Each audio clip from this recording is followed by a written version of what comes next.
Give me a break, man.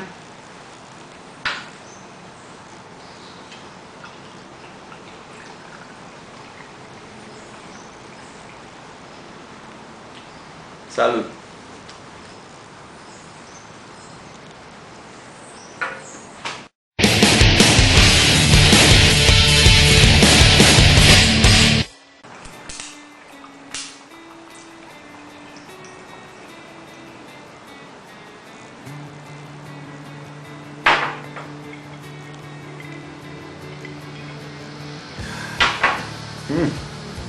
Good shit. So this week, Justin set a challenge for us, and it's a tongue twister. Justin, come on, dude. A tongue twister for me? What the fuck? I mean, half the words I say are tongue twisters for me, and now I gotta read this bullshit. Come on, man. You're a racist. You're a fucking racist. If you stick a stock of liquor in your locker, it is slick to put a lock upon your stock. For some joker who is quicker will rob you of your liquor if you fail to lock your liquor with a lock. I will read that later when I'm drunk, but it's gonna sound basically the same, trust me. So today, guys, I'm gonna tell you a drunken story. I was 17 years old. It was my first time getting drunk. One of my friends had a little apartment like 2 hours from where we live, and it was up in the mountains. It was really cool, so we decided we were gonna do a road trip. So like 5-6 friends, we hop into a car, we drove 2 hours up to the mountains, and just ready to get like smashed, drunk, crazy. First we stopped at a supermarket, and we bought everything we could find. Every bottle, 151, Bacardi, vodka, whiskey, beers, you name it. As soon as we arrived in the apartment, we put it on display on a little table. And remember that night, cooked some steaks.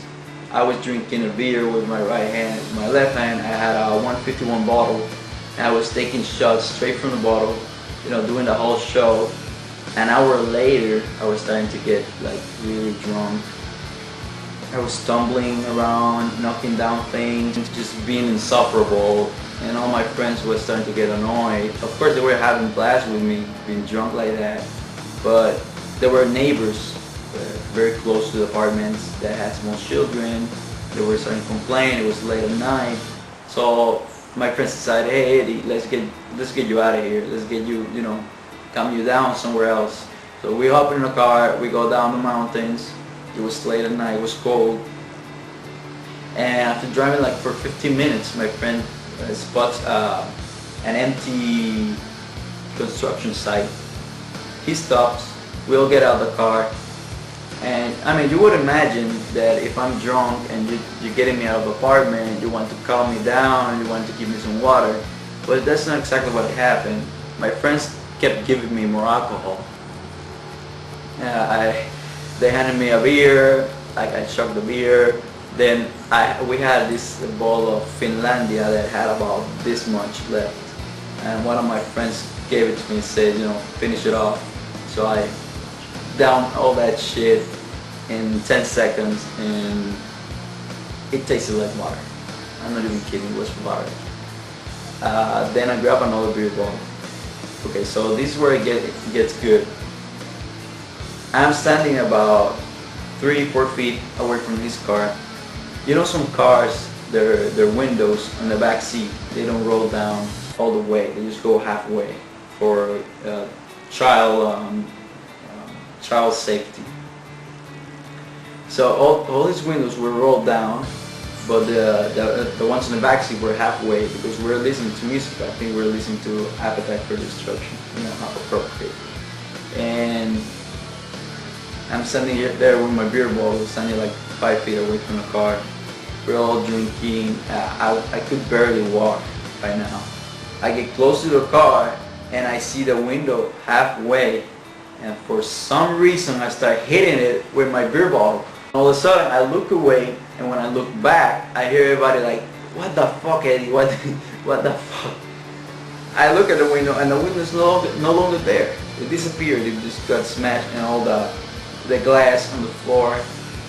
So then I just opened that door, the back seat, and just jump on the seat and just crash. I'm passed out now. Then I kind of like lean over the door with all the broken glasses and I start cutting myself and bleeding. Not much, but like small cuts. Of course, start puking and all the show. The owner of the car, of course, he's drunk, but he had a gallon of lemonade with 151. So he downed that whole shit in, I don't know, 10 minutes or less. Then he took a bottle, he broke it, and he wanted to stab me with that as I was, passed out on the back seat. My friends, of course, they stopped him, they calmed him down, and after half an hour, they all get back in the car and we drove back to the apartment. By now, I'm starting to wake up a little bit, and remember, it's cold outside, it's like 60 degrees. We got no window, so it's like the breeze and the wind is getting really cold. So I wake up, I'm shivering, and I look at everybody, I look at the window and I say, it's cold, can somebody please roll the window up? Oof. Okay, Justin, I'm gonna read your stupid little bitchy tongue twister, okay, chico? If you stick a stock of liquor in your locker, it is slick to put a lock upon your stock. For some joker who is quicker will rob you of your liquor if you fail to lock your liquor with a lock. Okay, chico? I can do this shit better drunk than without alcohol, so you fail, Justin. You fucking fail, bitch. You're my bitch now. Okay?